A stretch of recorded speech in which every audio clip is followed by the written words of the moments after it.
자, 지금부터 그러면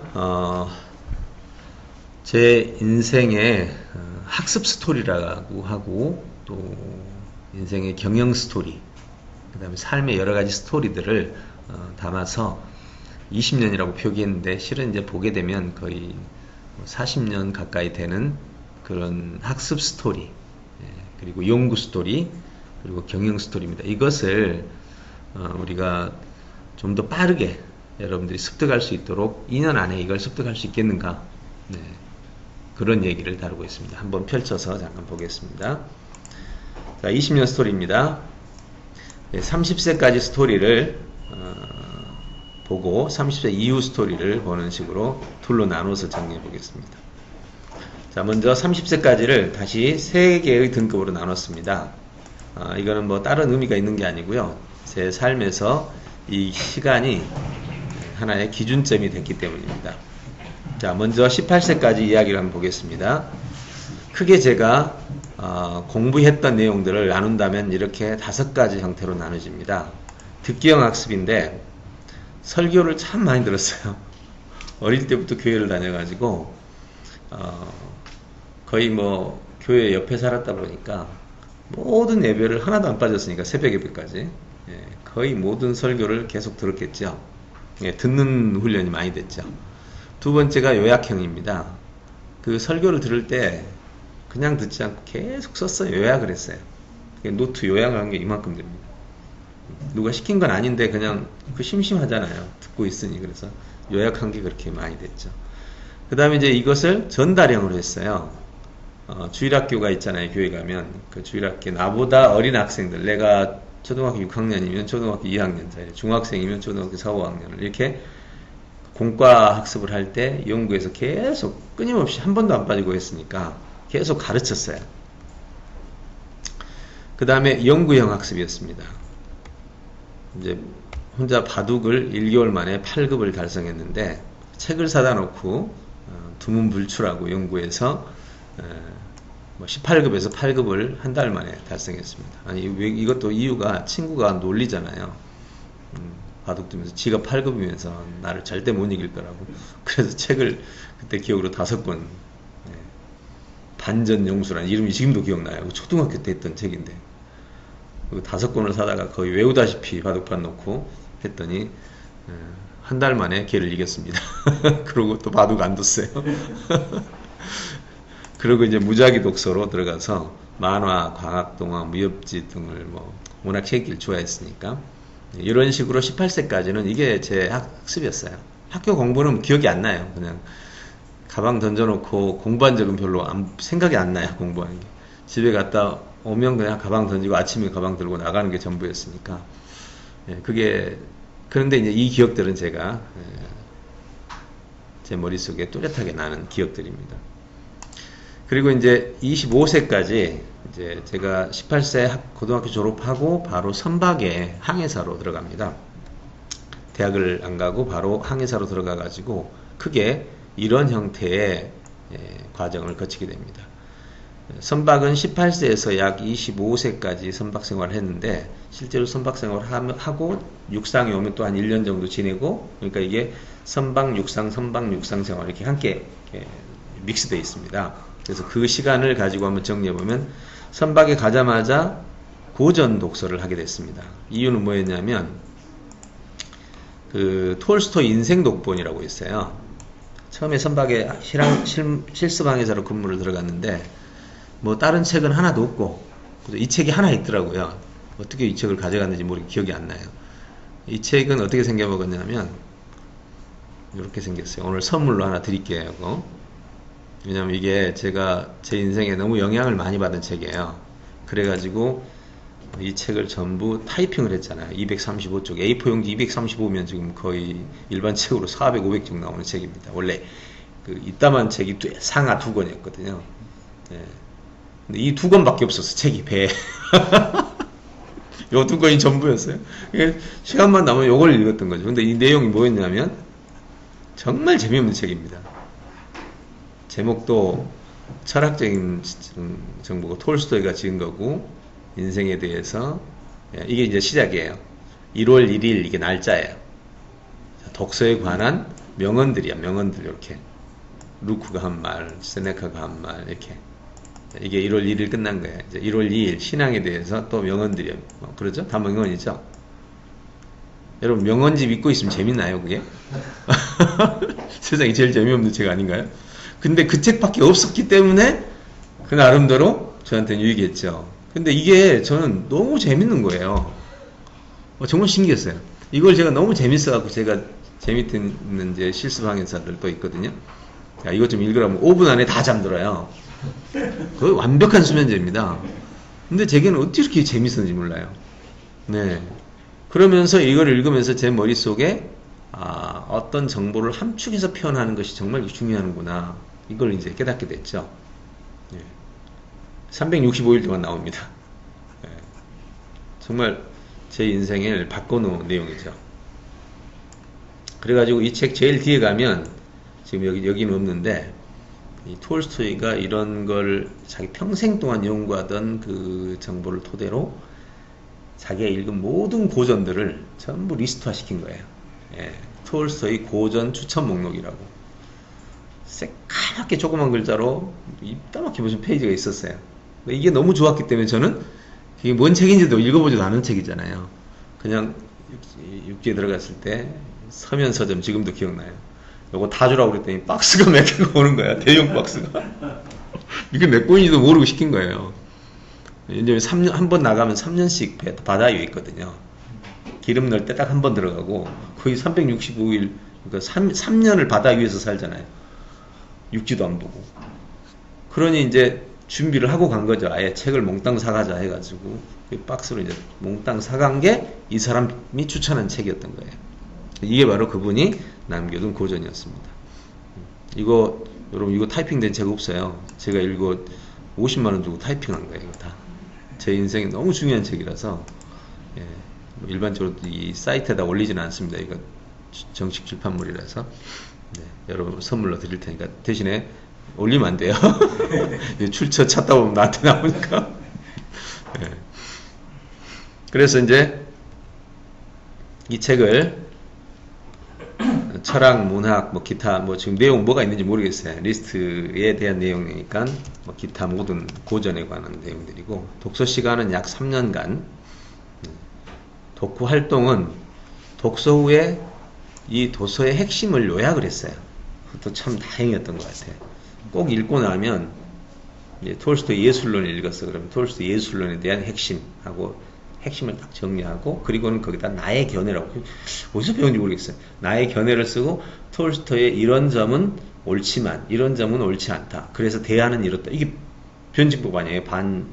정반합 아니에요. 그걸 쓴 거예요. 항상 그런 방식으로. 근데 그게 아마 책을 읽으면서 배웠겠죠. 왜냐하면 톨스토이가 남긴 말 중에 1시간 읽고 2시간 생각하라는 말을 정말 깊이 들었거든요. 제 삶을 보면 톨스토이하고 상당히 유사한 사고방식을 가지고 있어요. 그게 제 특징 중에 하나예요. 제가 보면 아주 거의 흡사하다시피. 그런데 그리고 이제 세 번째는 이 막 책에 들어오는 정보를 여기다 쏟아내야 되는데 뭐 바다에서 누구한테 말할 사람도 없고 그래서 누가 나하고 이런 얘기를 하겠어요. 그러니 이제 혼자서 글로 풀어낸 거예요. 그래서 이제 지인들하고 그때 이제 제 와이프가 제 애인이었는데 애인하고 이제 편지를 막 써댄 거죠. 뭐 편지 뭐 생활 얘기는 없어. 그냥 오늘은 뭐 인생의 성공에 대해서 했다면 인생의 성공에 대해서 막 A4 용지 가지고 뒤에 먹지를 넣었어. 왜냐면 분명히 편지 보내면 이 친구가 분실을 할 것 같아. 그래서 분실을 하지.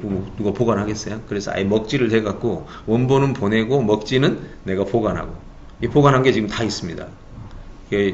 저희 집사람한테 보낸 것만 1000페이지, A4 용지 1000페이지고 친구들한테 보낸 게 1000페이지예요. 그 2000페이지를 3년 만에 A4 용지를 다 썼죠.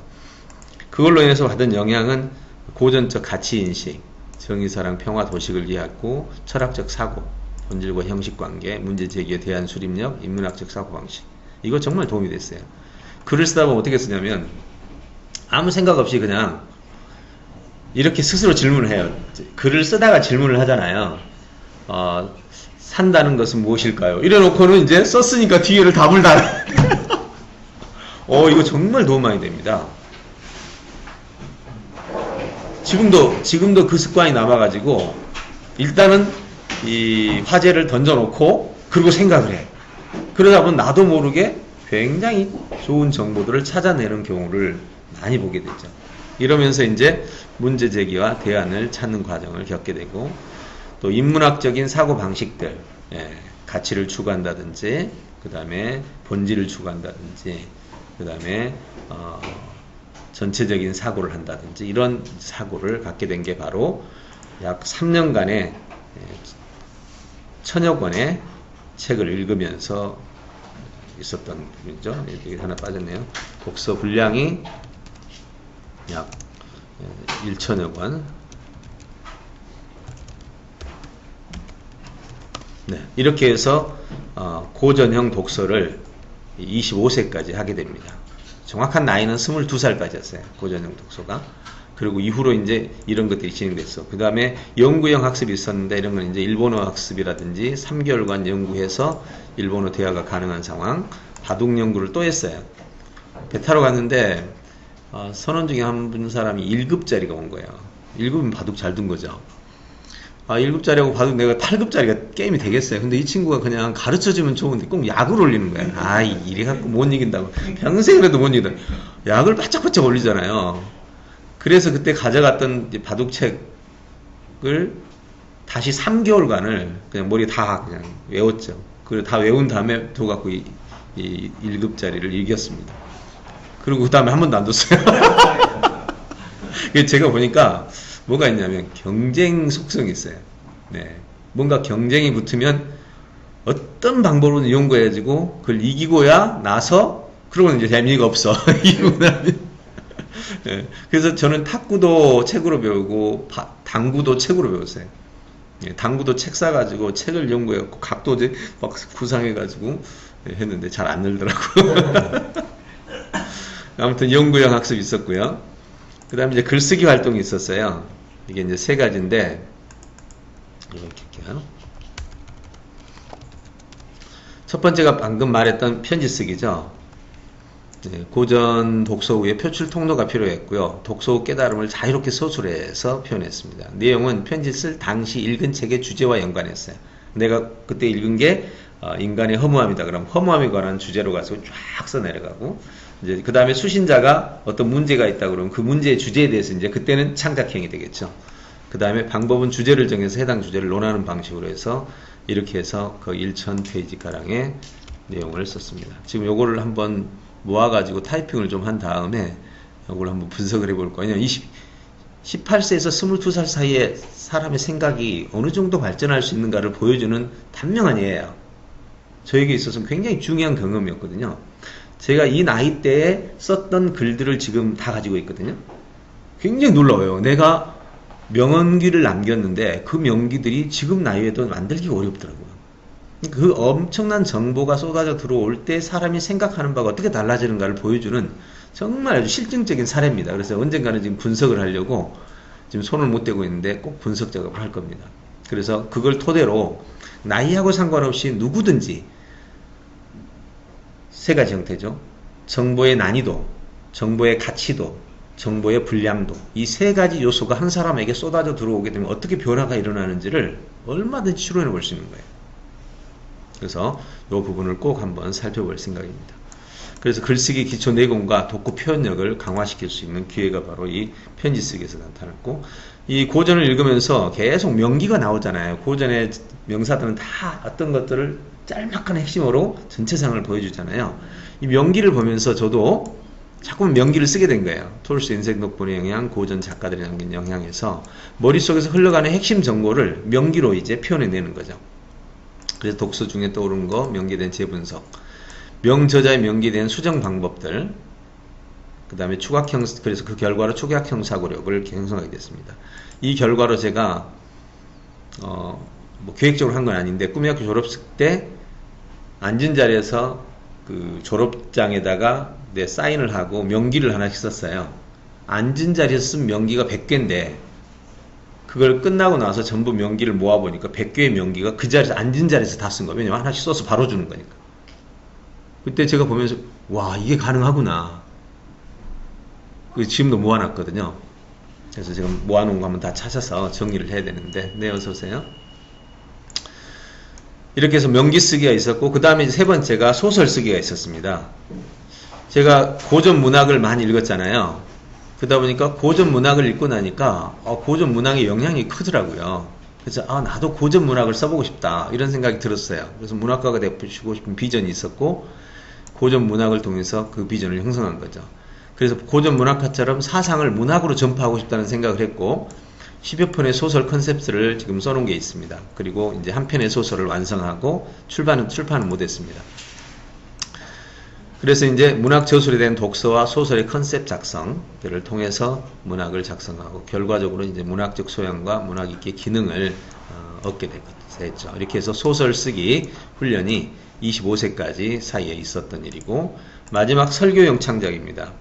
이거는 뭐냐면 22살 때, 21살, 2살 때 고향에 왔는데, 고전 천권을 읽고 고향에 왔는데, 교회에 갔더니 목사님이 정근을 했어요. 장로님이 설교를 하고 있는데, 원래 장로님 설교들이 이제 원고 읽기잖아요. 네, 원고 읽기 재미가 없었겠죠. 그래서 이제 어느 날 장로님 설교를 쭉 듣다가 사람들이, 마침 제가 그때 대화를 하면 자연스럽게 읽었던 고전들 얘기가 나올 거 아닙니까? 얘기하는 자리에서. 그러니까 사람들이 와, 너 대단하다 이런 소리를 많이 했거든요. 그래서 이제 교회에서 중고등부 설교를 그럼 한번 해봐라. 그래가지고 설교를 먼저 시작했어요. 설교한 내용들이 너무 좋았던지 아무튼 3개월 만에 학생들이 막 3배가 늘었어요. 이 소문이 막 교회 안에 떠돌면서, 마침 장로님들 설교가 재미가 없던 터에 어떤 집사님이 식사 자리에서 송 선생 중고등부 설교 되게 좋다던데 어른들 설교하면 어때?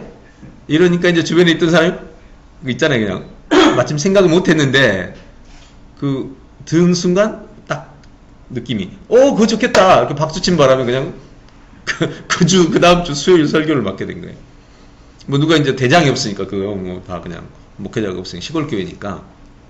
그래가지고 수요일 설교를 했는데 앵콜이 나왔죠. 뭐 당연히 앵콜 나올 수밖에 없는 게 막 내용이 화려하잖아요. 네. 뭐 영성이야 뒤로 두고 우선 내용이 화려하잖아요. 바로 주일날 저녁으로 설교를 해달라고 그러고, 아예 그냥 목사님이 안 오는 바람에 계속 하게 된 거죠. 네. 그러면서 한 1년 동안 이런 작업을 하면서 내가 그동안에 이 공부했던 것들이 하나의 창작으로 나오기 시작했죠. 예, 그래서 당시 유행하는 설교집들을 전부 모아가지고 설교를 믹싱하고 또 설교 컨셉을 잡은 다음에 이걸 글쓰기로 바꾼 다음에 그걸 설교를 했죠. 설교 효과로서 컨셉 플로우를 잡는 능력.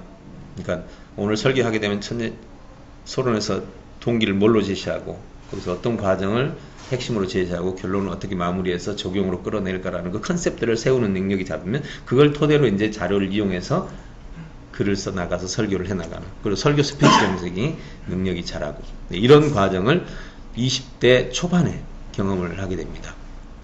그 이후로 저는 계속해서 스피치 활동을 할 수밖에 없었죠. 이제 잘하니까 다른 사람이 또 시키게 되고, 시키니까 또 하게 되고, 이런 과정이 반복됐습니다. 이게 25세까지의 18세에서 25세까지의 역사였고요. 30세까지 5년 동안은 크게 이제 다른 건 없었고, 연구하고 시험 두 가지가 있었습니다. 첫째는 이제 연구용으로 식량 대안 제안서. 그래서 당시 우연히 연구를 하다가, 건강에 관한 연구를 하다가 기아 국민들이 음식이 부족해서 죽어가는 사실에 대해서 고민이 좀 됐죠. 왜냐면 고전을 읽다 보면 이런 게 다 하나의 주제들이잖아요. 기아 국민 대상의 제3회 식량 대안 연구를 하면서 분량 약 100여 쪽의 제안서를 만들어서 김대중 대통령, 그때 후보자였어요. 연설하고 있었습니다. 그 선거, 대통령 선거 후보로 연설하고 있는데 찾아갔어요. 그랬더니 바쁘다고 문동환 부총재한테 얘기하래요. 그래서 문동환 부총재한테 1시간 설명했더니, 야, 이거 내 분야가 아니라고 풀무원 설립자 원경선 선생님한테 얘기를 해달라고 그러더라고요. 그래서 이제 원경선 선생님 모시고 한 3시간 동안 얘기를 했더니 너무 좋대요. 아이디어가. 그래서 이걸 한번 해보자고 그러는데, 나한테 이제 그 실험 결과를 낸 거예요. 나는 이론만 연구했지 실험을 못했잖아요. 실험까지는 어디까지 했냐면, 그 핵심 이론이 이거였어요. 세상에 있는 모든 만물은 태양 에너지를 중심으로, 태양 에너지와 그 다음에 산소 이산화탄소와 그다음에 물을 통해서 광합성 작용을 위해서 통해서 모든 게 물질로 바뀌잖아요. 그걸 토대로 동물이 먹고 동물이 또 성장해서 동물끼리 먹고 이렇게 성장한단 말이에요. 그러면 이 세상에 있는 모든 만물 중에 동물은 식물로부터 나오니까 그러면 식물을 먹을 수 있으면 다 먹는 거죠. 그럼 식물들이 먹을 수 있는 식물들이 수천이 많은데 왜 못 먹냐? 우리도 과일은 먹지만 과일 줄기는 안 먹잖아요. 벼에서 나오는 열매는 먹지만 벼집은 안 먹잖아요. 그쵸? 그럼 만약 벼집을 먹는다면 세상이 어떻게 바뀔까? 과일 말고 나무까지 먹는다면 세상이 어떻게 바뀔까? 이 모든 걸 다 먹을 수 있잖아요. 저기 아프리카의 밀림에 있는 모든 나무들을 다 먹을 수 있다면 못 먹는 이유가 뭐냐 했더니 단단해서 못 먹어. 여러분 혹시 그 어릴 때 기억나세요? 보리싹 날 때 보리싹 먹었어요 안 먹었어요? 먹었죠. 뭐 이파리 따가지고 보리싹 국물 해 먹고. 여러분들 그 들가에 가면 모든 나물들 지금 다 나물에 먹잖아요. 저는 못 먹는 나물이 시골에서 있었는데 이 서울 쪽에 오니까 내가 버렸던 나물을 여기서는 먹더라고. 뭐죠? 뭐더라? 다 그래요. 충청도 가면 우리는 안 먹던 게 여기서 먹고, 내가 안 먹었던 고기를 아귀 같은 거는 전혀 시골에서 안 먹었는데 또 여기서는 먹고, 못 먹는 게 하나도 없어. 또 연구를 해보니까 뱀도 먹고 지네도 먹고 달걀 껍질도 먹고, 못 먹으면 한약에다 넣어서 먹더라고. 그잖아요. 지네 같은 거 못 먹으면 말려갖고 먹는 방법만 다를 뿐이지 말려서 먹고 쪄서 먹고 갈아서 먹고 못 먹는 게 하나도 없어. 심지어는 독도 먹어. 독도 양을 조금만 타면 약이야. 자, 못 먹는 거 있나 생각해보세요. 얼른 생각해보세요. 못 먹는 게 있어요 없어요? 없어요. 독초? 독초는 모았다가 약간씩만 풀면 약이 돼. 굉장히 저한테는 굉장히 중요한 발견이었어요. 그래서 제일 먼저 실험을 뭘로 했냐? 볏짚을 가지고 제일 쉬운 걸로, 제일 양이 많으니까. 소가 겨울 내내 먹잖아요. 소는 이게 이빨이 있어서 찝어먹는데 인간은 그걸 못 먹는다고. 그래서 갈아먹기로 하자. 그러면 갈면 이걸 떡으로 만들 수 있잖아요. 가루로 만들면. 근데 갈아보니까 특성이 이렇더라고. 가루가 세밀해질수록 찰떡처럼 돼. 짚을 갈아가지고 2번 갈고 3번, 10번씩 갈면요. 아주 세밀한 가루가 됩니다. 밀가루보다 더 세밀한. 그러면 아주 찰진 떡이 돼요. 볏짚빵이라고 합니다. 제가 사진도 찍어놨는데, 볏짚빵을 만들어가지고 제가 시식을 해보고, 이건 충분히 식량적 가치가 있다. 이래가지고 이제 그 이론과 실험 어떤 그 정도 논문을 가지고 제안서를 가지고 이제 풀무원 찾아가서 제안을 했더니, 그럼 좋다. 이거 한번 만들어보자. 그래서 저한테 실험을 결과서를 아예 제출을 좀 해달래요. 자기들이 그걸 또 하려면 굉장히 많은 비용이 든다고. 이미 연구한 사람이 하달라고 하는데, 연구 주문을 받았는데 막상 영양분석센터를 가서 조사를 해보니까 한 건 분석하는데 100만 원이에요. 지금이야 무슨 스마트폰만 되면 영양분석이 나오지만 막상 무슨 제가 청년이 무슨 돈이 있겠어요. 그러다 유야무야 하다가 그냥 제안은 없는 걸로 처리됐습니다. 어쨌든 덕분에 이제 풀무원 원경선 선생님과는 평생 친구처럼 지냈습니다. 정말 잘해줬어요. 얼마나 저를 인정해줬는지, 그때 원경선 선생님 아들이 그 원혜영입니다. 국회의원. 지금 부천시장인가요? 그 원혜연 시장일 때 제가 평화에 대한 이야기를 잠시 나눴어요. 평화에 대한 이야기를 나누는데 내가 평화에 대한 견해를, 고전적 견해를 한번 얘기하면서 쫙 정리를 했더니 깜짝 놀라면서 자네 우리 집에 좀 가세 그러더라고. 집에를 데려갔더니 그 원혜영 시장이 앞에 있는데, 국회의원인가 그래서 어이 혜영아 이리 와봐. 무릎 꿇고 인사드려. 나보다 나이가 많은데. 그러면서 소개를 해줬는데 정말 깜짝 놀랐어요. 그러니까 그분이 생각했을 때 이분은 나이로 대하지 않고 사람이 가진 가치로 대하더라고요. 그 이후로 이제 계속해서 정말 오랫동안 같이 이런저런 얘기 많이 나눴습니다. 문동원 부총장하고도 인맥을 해서 이런 이제 사연이 좀 있었습니다. 이거 저 같은 경우는 이 모든 과정이 누가 시켜서 한 게 아니라 또 학교라는 어떤 제도, 어떤 회사라는 제도 이런 데서 나온 게 아니고 혼자서 지금까지 모든 게 다 혼자서 한 거예요. 여기서 이제 제가 저를 보니까 주도성이 형성된 것 같아요. 만약에 제가 학교의 교수로 만약에 있었더라면 이런 일을 못했을 것 같아요. 그러면서 이제 연구형 학습을 하고, 두 번째는 이제 시험을 처음으로 태어나서 시험 쳐본 거예요, 이게. 변리사 시험을 한번 쳐봤습니다. 배경이 이유가 뭐였냐면 그때 제가 특허 출원을 했거든요. 예. 제가 원래 꿈이 19살 때 제 꿈을 5가지로 설정했어요. 이제 제 인생을 이렇게 풀어보거든요. 우리 젊은 사람들은 잘 들으십시오. 5가지 꿈을 설정했는데 첫째가 작가, 두 번째가 사업가, 세 번째가 교수, 네 번째가 목회자, 다섯 번째가 뭐지? 다시 한번 볼게요. 과학자. 이렇게 5가지 비전을 설정하고 이 5가지 중에 뭘 해야 될지를 모르겠는 거예요. 다 하고 싶은 거야. 그래서 에라 모르겠다. 30대까지는 어차피 내가 선박 생활을 하려고 했거든요. 저희는 그때 고등학교 졸업 나고 배를 타면 군대를 면제받았어요. 뭐라 그러죠? 그 혜택을? 그때 산업 현장에 가면 군대 면제해주는 그 제도가 있었잖아요. 그래서 그 면제를 받으려면 최소한 5년 이상은 타야 돼. 5년 타면 그냥 타는 김에 선장까지 해버리면 한 10년 정도 잡아야 되죠. 그래서 아예 그냥 10년 잡고 10년 동안 어차피 이 업무 현장에 있으니까 그때 5가지를 준비하자 이렇게 된 거예요. 그래서 5가지의 책을 다 산 거예요. 작가. 그래서 문학을 쓴 거예요. 소설을 쓴 거예요. 그 다음에 기업가가 되기 위해서 이제 준비하고 이제 아이디어들 계속 모으고 그 다음에 교수가 되기 위해서 이제 대학 학위 준비하고 그리고 이제 목회자가 되기 위해서 성경 분석 연구하고 그리고 과학자가 되기 위해서는 계속 그 아이디어들을 특허로 출원하는 작업을 했죠. 그래서 노트리 지금 다 있습니다. 5개를 다 연구했어요. 그러니까 정보량이 매우 많았겠죠. 그리고 책도 많이 읽고 이런 과정에서 이제 특허를 출원하다 보니까 나도 그럼 변리사 한번 해볼까? 시험 한번 치러볼까? 이랬는데 이제 고등학교 졸업 나서 배를 탔으니 세상 물정을 아무것도 모르는 거죠. 여러분 배 타는 사람이 세상 사회에 딱 나오면 그야말로 그냥 어린 아이 같아요. 비슷한 게 뭐가 그러냐면 배 타는 사람, 공무원, 교사, 군인 이 사람들이 나와가지고 사업하면 99% 망하잖아요. 사회를 전혀 모르는 거예요.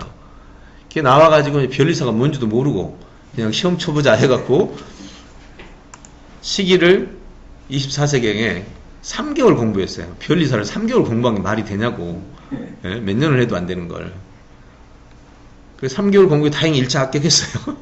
그리고 이제 2차에서 떨어졌는데 당연히 떨어져요. 나가서 3개월 공부해서 합격하면 그게 뭐가 시험이에요. 예, 떨어져야 맞는데 나는 그때 잘 몰랐어 세상. 덕분에 이제 유익한 것은 법에 대한 이해와 법적 사고력이 생성됐죠. 지금 제가 하고 있는 일 가운데 이 법적인 문제를 다루는 이런 역량들이 거기서 형성됐어요. 그리고 이제 꿈의 학교 할 때 꿈의 학교에 로직을 만들고 정관 시스템을 만들 때 이제 교육법전을 다 한번 뚫었거든요. 그러면서 법에 대한 활용도를 높일 수가 있었죠. 이렇게 해서 이제 25세에서 약 5년간의 과정이 이루어집니다. 그리고 이제 이때 선박에서 하선을 합니다. 이 과정은 선박생활, 육상생활 계속 왔다 갔다 하면서 이제 이런 생각을, 이런 일들을 해놨죠. 네. 참 마음대로 살았죠. 예, 어차피 돈은 선박에서 버니까, 제가 직업이 항해사다 보니까 시간이 많아요. 왜냐면 제 직업이 뭔지 아세요? 하는 일이 넓은 바다에서 육지가 하나도 안 보여. 섬도 안 보여. 암초도 없어. 그 배 키 잡고 있는 거야.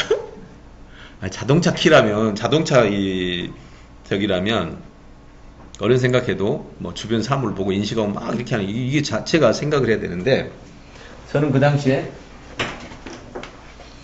선박에서 근무를 하니까, 솔직히 여러분, 바다에서 그런 키 잡는 게 뭐가 의미가 있대요?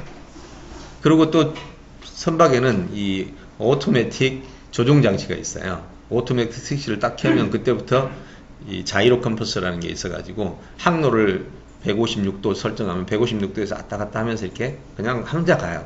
지가 자동으로 조종해서. 그래서 사람이 손을 안 잡아도 돼요. 그래서 사람은 이제 뭐냐, 암창만 보고 있는 거야. 하나의 의무지. 의무니까 뭐 없죠. 바다에 몇 개월을 가도 보이는 게 없는데, 봐서 뭐 하겠어요. 그래도 의무적으로 그냥 있는 거예요. 그러니 그 시간에 뭐 하겠어요. 책 읽죠. 예. 그래서 책을 많이 읽게 돼요. 이게 직업적 효과라고 그래요. 돈도 벌고 책도 예, 얼마나 좋았겠어요. 근데 그 시간에 대부분 사람들은 뭐 하겠어요? 예, 딴짓 하죠. 예, 바다에서 책 읽는 사람이 여러분 거의 불가능한 일입니다. 그렇게 책 사가지도 않고. 아무튼 이런 과정을 거치면서, 이제 30세까지의 여정을 걷게 됩니다. 그러니까 제 입장에서는 정말 중요한 시간이었다고 봐요. 왜 그러냐면 이 시간 동안에 저처럼 이제 교회에서 오랫동안 활동하고 했고 그러니까 사람 좋아하고 하면 어디 가서 숨어서 책 읽기란 거의 불가능한 습관이거든요. 몸의 배인 성격 자체가 어디 가서 진드거니 앉아서 책 읽고 있다는 건 거의 있을 수 없는 일이에요. 근데 저는 이게 뭐 꼼짝없이 군대를 또 안 가려고 생각했으니 그 바다 위에서 살아야 되잖아. 그러니 그 시간을 고독과 싸우면서 책을 읽을 수가 있었던 거예요. 또 거기다 대화할 사람도 없잖아요. 그러니 오로지 책 읽기와 그리고 연구 등을 할 수 있는 기회가 된 거예요. 그것도 또 돈 주니까 얼마나 좋아요. 이래서 이제 이 30세까지가 제가 공부할 수 있는 기회가 된 거예요. 그래서 제가 이 과정을 거치면서 무슨 생각을 한 줄 아세요? 사람들에게 이렇게 얘기합니다. 책 읽기란 운명이더라.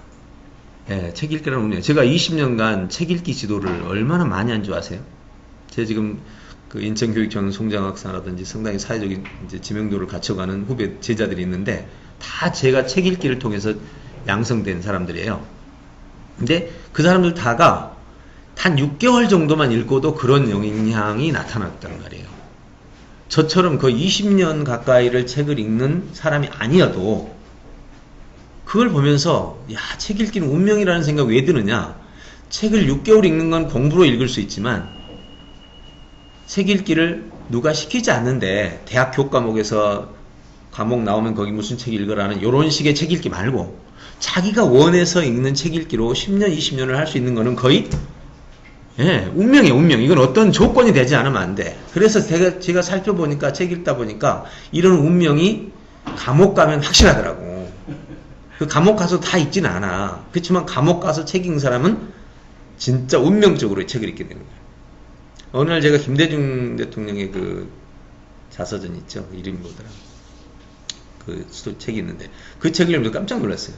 생각이 너무 나하고 비슷한 거예요. 이거 어떻게 된 거지? 꼭 내가 쓴 책 같아요. 알고 봤더니 그 사람이 읽은 고전 리스트를 딱 봤는데 내가 뽑은 고전하고 구분 리스트하고 똑같은 거야. 읽은 책이 같아. 예. 그러니까 생각이 같은 거예요. 그래서 내가 그걸 보면서 책 읽기는 참 운명이다라는 생각이 들더라고요. 그래서 지금 이제 제가 30세까지 스토리에서 책 읽기, 주로 연구하고 책 읽기 했던 이 스토리를 어떻게 젊은이들에게 적용할까? 이게 정말 관심이에요. 최근에도 얘기했지만, 젊은이들을 위한 청년, 올리온 스쿨, 청년 올리온 스쿨을 최대한 빨리 만들었으면 좋겠어요. 그리고 이 친구들에게 저처럼 20년 안 해도 돼. 단 2년만. 왜냐면 저는 아주 그냥 질서 없이 사실 한 거거든요. 근데 이걸 질서를 가지고 단 2년만 하면 어마어마한 영향이 발생할 수 있다는 사실을 우리 스태프들한테 물어보세요. 다 동일한 느낌입니다. 그래서 정말 이것을 한번 구축해보고 싶은 것이 현재 저의 미션 중에 하나입니다. 자, 그래서 다음 스토리는 잠깐 쉬었다가 10분 쉬었다가 두 번째 스토리 다루면서 이제 어떻게 그럼 20년을 단축키로 2년 만에 달성할 수 있는가에 대해서 한번 같이 나누도록 하겠습니다. 잠시 쉬었다가 20분에 시작하겠습니다. 수고하셨습니다.